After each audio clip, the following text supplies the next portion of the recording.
ओम शांति। आज 7 सितंबर 2024 और आज है गणेश चतुर्थी। सभी भाई बहनों को गणेश चतुर्थी की बहुत बहुत हार्दिक शुभकामनाएं, शुभ भावनाएं।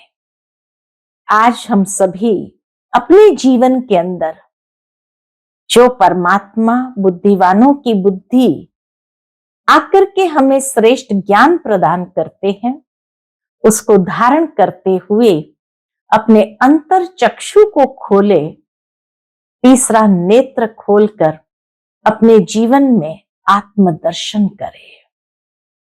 यथार्थ ज्ञान को जीवन में धारण करते हुए अपने जीवन के अंदर विनम्रता को ले आए। इसीलिए जैसे गणेश जी का नाम है गणपति, अर्थात एक तो है गण अर्थात जो सभी मनुष्य है उनमें सर्वश्रेष्ठ। दूसरा अर्थ ये भी निकलता है गुणों का पति, जिनके जीवन में सद्गुण थे और जो सद्गुणों का स्वामी था। माता पिता का आज्ञाकारी, छोटी छोटी आंखें अर्थात दूरदृष्टिधारी, बड़ा सिर अर्थात बुद्धिवानों की बुद्धि द्वारा शूर बुद्धि जिनके पास थी और जिनके जीवन के अंदर हमेशा अष्ट सिद्धि और विधि द्वारा यथार्थ सिद्धि को प्राप्त करने वाले, इसलिए दो पत्नियां दिखाई, रिद्धि और सिद्धि। तो आज गणेश जी के जीवन से हम भी अपने जीवन में उनकी विशेषताओं की प्रेरणा ले और अपने जीवन को धन्य बनाए। शिव जी के बच्चे तो हम सभी है ही है, तो गुणों का पति बन आज अनेक आत्माओं को भी जो गुण की आवश्यकता है उन गुणों का सहयोग दे, दान करे। ऐसी गणेश चतुर्थी आप सबको बहुत बहुत मुबारक हो। सुनते हैं आज के बाबा के अनमोल मधुर महावाक्य। ओम शांति। मीठे बच्चे, ज्ञान का तीसरा नेत्र सदा खुला रहे तो खुशी में रोमांच खड़े हो जाएंगे। खुशी का पारा सदा चढ़ा रहेगा। आज की मुरली से दो प्रश्न है। पहला प्रश्न है, इस समय मनुष्य की नजर बहुत कमजोर है, इसलिए उनको समझाने की युक्ति क्या है? उत्तर, बाबा कहते उनके लिए तुम ऐसे बड़े बड़े चित्र बनाओ जो वह दूर से ही देखकर समझ जाए। ये गोले का चित्र यानी सृष्टि चक्र का चित्र तो बहुत बड़ा होना चाहिए। यह है अंधों के आगे आईना। दूसरा प्रश्न है, सारी दुनिया को स्वच्छ बनाने में तुम्हारा मददगार कौन बनता है? उत्तर है, ये नेचुरल कैलामिटीज तुम्हारे मददगार बनती है। इस बेहद के दुनिया की सफाई के लिए जरूर कोई मददगार चाहिए, नहीं तो कौन सफाई करेगा? ओम शांति। गायन भी है बाप से 1 सेकंड में वर्षा अर्थात जीवन मुक्ति, और तो सब है जीवन बंध में। यह एक ही त्रिमूर्ति और गोले का चित्र जो है, बस यही मुख्य है। बाबा कहे यही मुख्य है। ये बहुत बड़ा बड़ा होना चाहिए। अंधों के लिए तो बड़ा आईना चाहिए जो अच्छी तरह देख सके, क्योंकि अभी सबकी नजर कमजोर है, बुद्धि कम है। नजर कमजोर माना बुद्धि कम। तीसरा नेत्र जो बाबा ने खोला अर्थात हमारी बुद्धि के कपाट खोल दिए। बुद्धि कहा जाता है तीसरे नेत्र को। तुम्हारी बुद्धि में अब खुशी हुई है, खुशी में जिनके रोमांच खड़े नहीं होते हैं, गोया शिव बाबा को याद नहीं करते हैं। तो कहेंगे ज्ञान का तीसरा नेत्र थोड़ा खुला है, झुंझार है। बाप समझाते हैं, कोई को भी शॉर्ट में समझाना है। बड़े बड़े मेले आदि लगते हैं, बच्चे जानते हैं सर्विस करने लिए वास्तव में एक चित्र ही बस है। बल गोले का चित्र हो तो भी हर्जा नहीं है। बाप ड्रामा और झाड़ का अथवा कल्प वृक्ष का और 84 के चक्र का राज समझाते हैं। ब्रह्मा द्वारा बाप का ये वर्षा मिलता है। यह भी अच्छी रीति क्लियर है। इस चित्र में सब आ जाता है और इतने सब चित्रों की दरकार ही नहीं है। यही दो चित्र बहुत बड़े बड़े अक्षरों में हो, लिखत भी हो। जीवन मुक्ति गॉड फादर का बर्थ राइट है। जीवन मुक्ति को प्राप्त करना यह गॉड फादर का बर्थ राइट है। होवनहार विनाश के पहले। विनाश भी जरूर होना ही है। ड्रामा के प्लान अनुसार आप ही सब समझ जाएंगे। तुम्हारे समझाने की भी दरकार नहीं रहेगी। बेहद के बाप से बेहद का ये वर्षा मिलता है। यह तो बिल्कुल पक्का याद रहना चाहिए, परंतु माया तुमसे भुला देती है। समय बीतता जाता है। गायन भी है ना, बहुत गई थोड़ी रही, थोड़ी की भी थोड़ी बची है। इनका अर्थ इस समय का ही है, बाकी थोड़ा समय ही रहा है। स्थापना तो हो ही रही है, विनाश में थोड़ा समय है। थोड़े में भी थोड़ी रहती जाएगी। विचार किया जाता है, फिर क्या होगा? अभी तो जागते नहीं, अभी तो मनुष्य जागते नहीं, पीछे जागते जाएंगे। आंखें बड़ी होती जाएंगी। ये आंखें नहीं, वास्तव में ये स्थूल नेत्र की बात बाबा नहीं करते हैं कि आंखें बड़ी होती जाएंगी। बुद्धि की आंख। छोटे छोटे चित्रों से इतना मजा नहीं आता है, बड़े बड़े बन जाएंगे। साइंस भी कितनी मदद देती है। विनाश में तत्व भी मदद करते हैं। बिगर कौड़ी खर्च तुमको कितनी मदद देती है। प्रकृति बिगड़ कौड़ी खर्च कितनी मदद करती है। तुम्हारे लिए बिल्कुल सफाया कर देती है। ये बिल्कुल छीछी दुनिया है। अजमेर में स्वर्ग का यादगार है, यहां दिलवाड़ा मंदिर में स्थापना का यादगार है। परंतु कुछ समझ थोड़ी सकते हैं। अभी तुम समझदार बने हो। भल मनुष्य कहते हैं हम नहीं जानते कि विनाश हो जाएगा, समझ में नहीं आता है। एक कहानी है ना, कहानी कौन सी सुनाते बाबा? शेर आया शेर आया। नहीं मानते थे। एक दिन सब गायें खा गया। तुम भी कहते रहते हो ये पुरानी दुनिया गई कि गई, बहुत गई थोड़ी रही। फिर भी मनुष्य मानते नहीं। यह सारी नॉलेज तुम बच्चों की बुद्धि में रहनी चाहिए। आत्मा ही धारण करती है। बाप की भी आत्मा में ज्ञान है। वह जब शरीर धारण करते हैं तब ज्ञान देते हैं। बाबा में ज्ञान जरूर है, लेकिन जब शरीर धारण करते हैं तब ज्ञान देते हैं। जरूर उनमें नॉलेज है, तब तो नॉलेजफुल गॉड फादर कहा जाता है। वह सारे सृष्टि के आदि मध्य अंत को जानते हैं। अपने को तो जानते हैं ना, और सृष्टि चक्र कैसे फिरता है वह भी नॉलेज है। इसीलिए अंग्रेजी में नॉलेजफुल अक्षर बहुत अच्छा है। मनुष्य सृष्टि रूपी झाड़ का बीज रूप है, तो उनको सारी नॉलेज है। तुम यह जानते हो नंबरवार पुरुषार्थ अनुसार। शिव बाबा तो है ही नॉलेजफुल।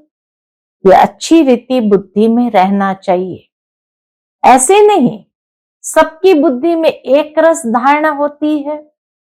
बल लिखते भी है परंतु धारणा कुछ नहीं।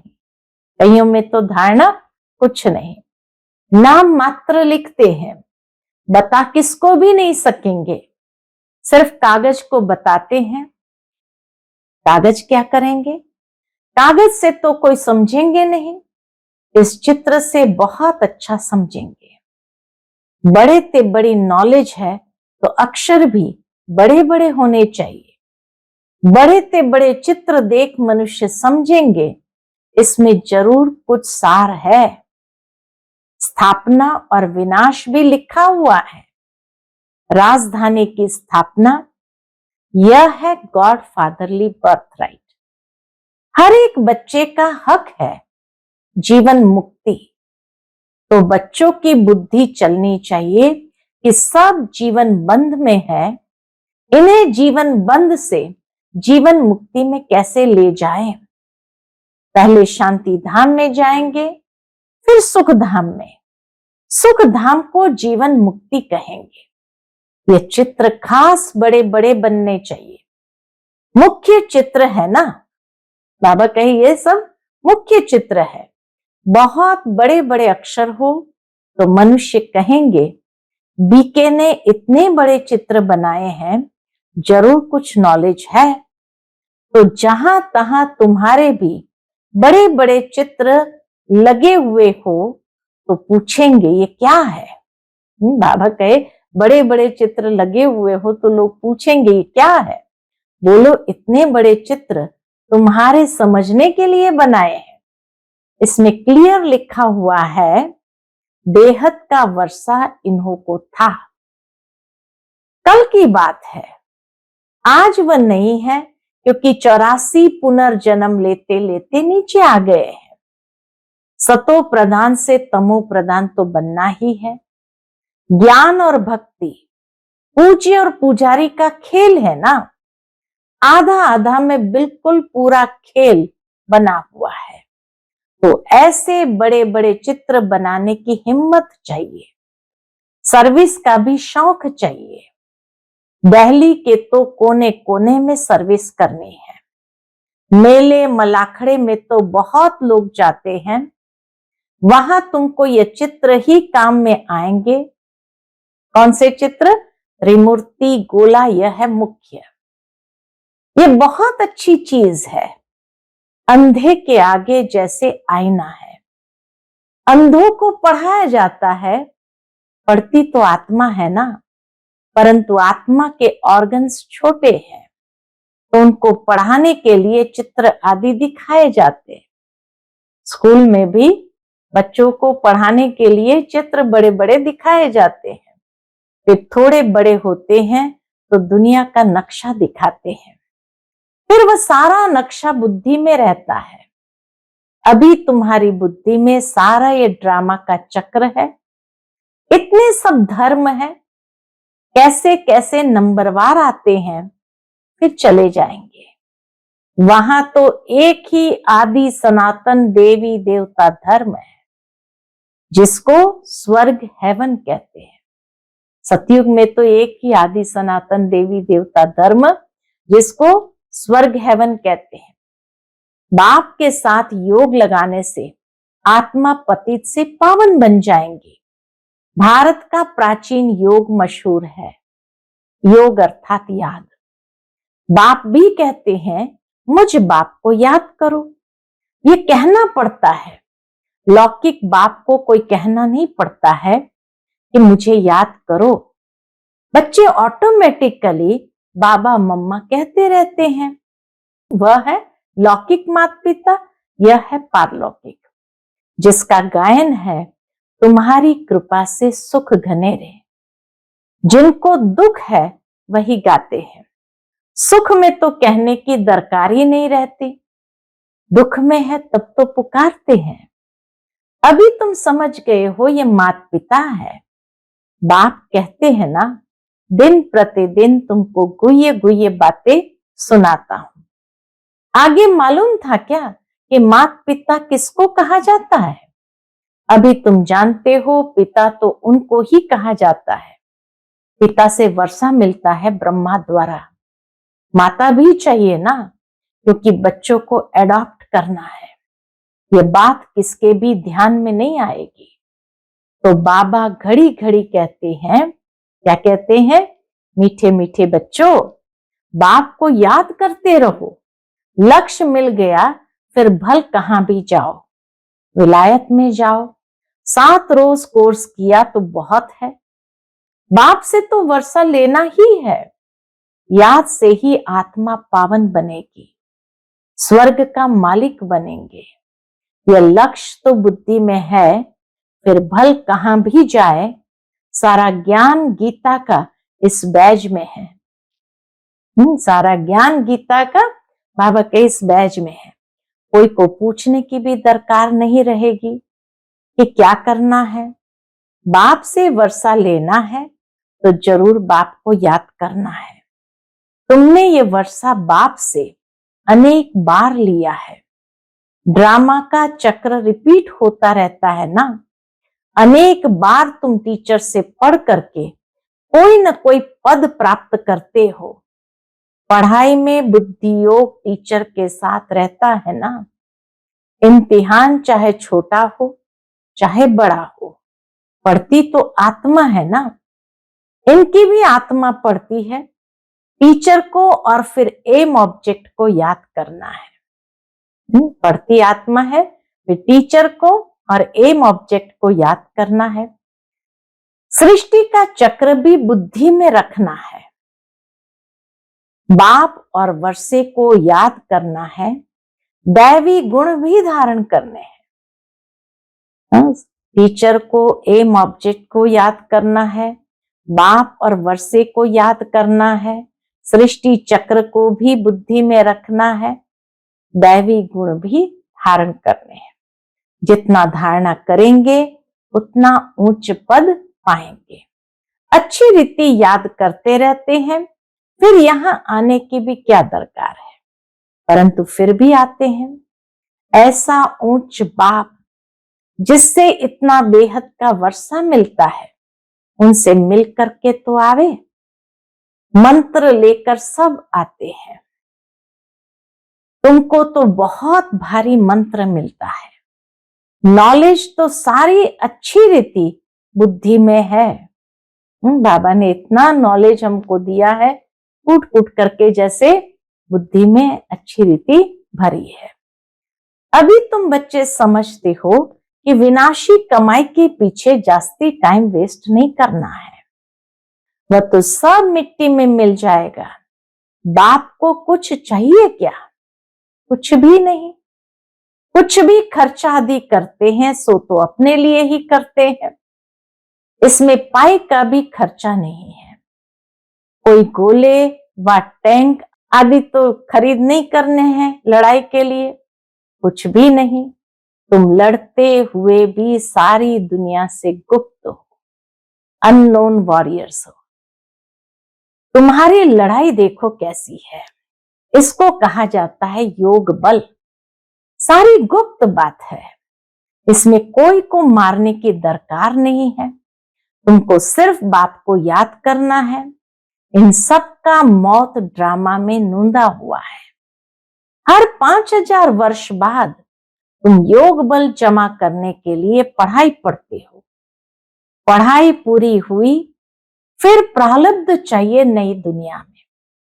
पुरानी दुनिया के लिए यह नेचुरल कैलेमिटीज है, गायन भी है। अपने कुल का विनाश कैसे करते हैं यादव, अपने कुल का विनाश कैसे करते हैं।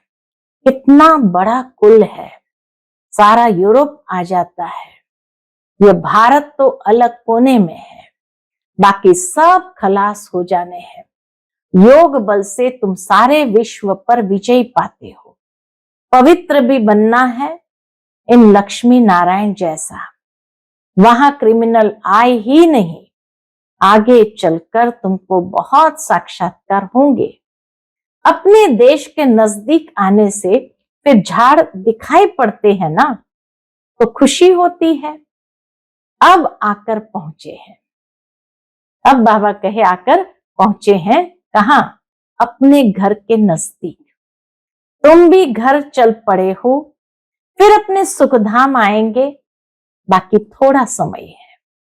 स्वर्ग से विदाई लिए कितना समय हो गया, अब फिर स्वर्ग नजदीक आ रहा है। तुम्हारी बुद्धि चली जाती है कहां? ऊपर। वह है निराकारी दुनिया, जिसको ब्रह्मांड भी कहते हैं। हम वहां के रहने वाले हैं। यहां 84 का पाठ बजाया, अभी हम जाते हैं। तुम बच्चे हो ऑल राउंड, शुरू से लेकर पूरे 84 जन्म लेने वाले हो। देरी से आने वाले को ऑलराउंडर नहीं कहेंगे। बाप ने समझाया है मैक्सिमम और मिनिमम कितने जन्म लेते हो। एक जन्म तक भी है, मिनिमम एक जन्म तक भी है। पिछाड़ी में सब चले जाएंगे वापस।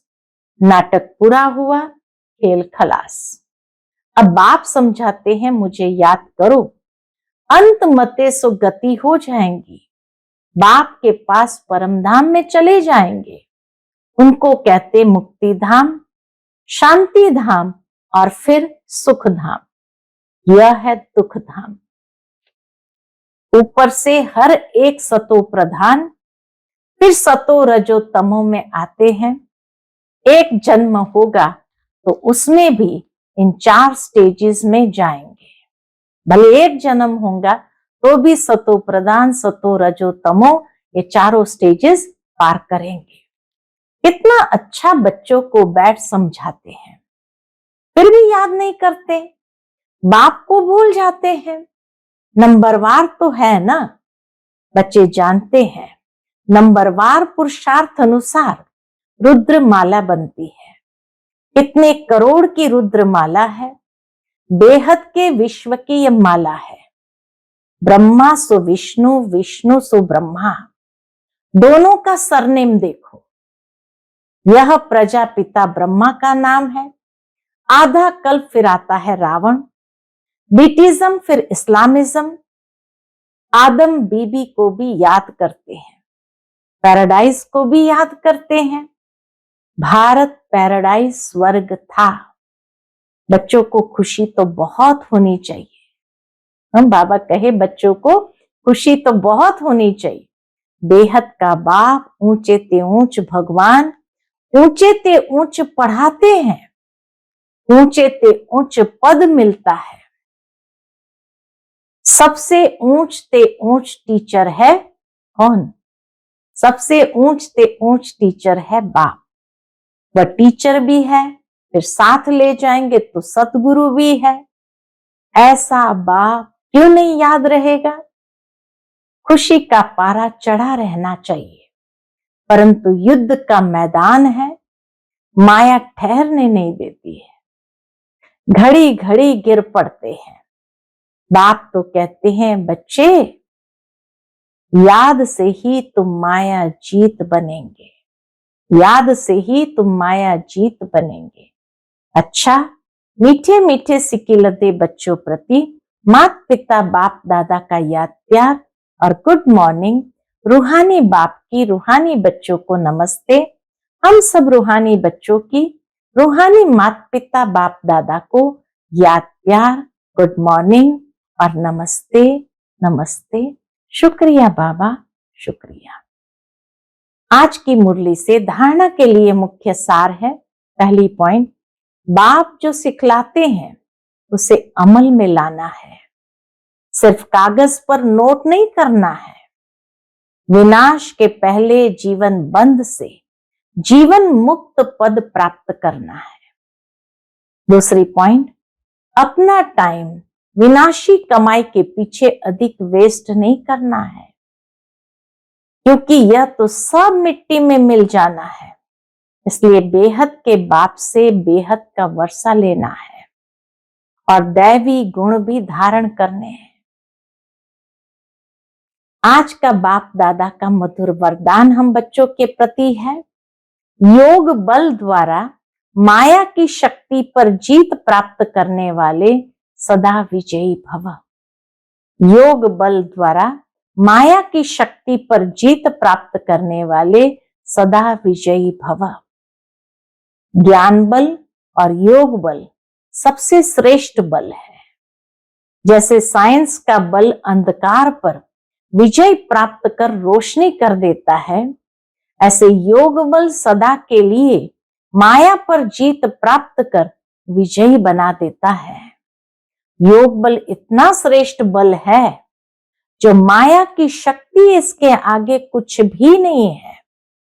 योग बल वाली आत्माएं स्वप्न में भी माया से हार नहीं खा सकती, स्वप्न में भी कोई कमजोरी आ नहीं सकती। ऐसा विजय का तिलक अपने मस्तक पर लगा हुआ है। आज का स्लोगन है, नंबर 1 में आना है तो व्यर्थ को समर्थ में परिवर्तन कर दो। नंबर 1 में आना है तो व्यर्थ को समर्थ में परिवर्तन कर दो। जितने भी व्यर्थ संकल्प चलते हैं, व्यर्थ बोल निकलते हैं, ज्ञान की शक्ति के आधार से उसको समर्थ में परिवर्तन करें। अच्छा, ओम शांति।